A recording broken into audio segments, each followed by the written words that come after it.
आज काय गो बेत घे बाय.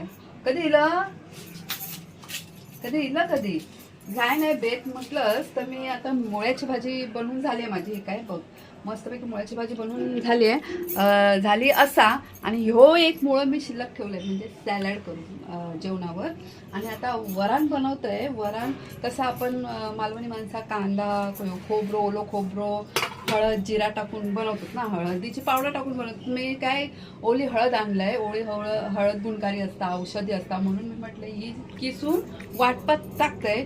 मिक्सर का रगडून त्या वाटप तयार करीन आणि त्यात तुरी डाळ शिजवलेली आहे. खाली खाई गेलो तो कुकर ह्या असा काय ता होता तो खाली कुकर हा त्याची डाळ भात शिजवलेली असा.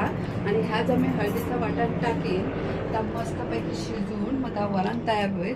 आणि झाला डाळ भात वरण मुळ्याची भाजी आणि फ्लावरची भाजी. बघतास काय येतास ना. चला मग ट्रेन बिन पकडा आणि लवकर या. मस्तपैकी वरणात मुळ्याच्या भाजी सोबत मी केलंय. मस्तपैकी मटा चट्टा मटा खाऊ येवा येवा येवा.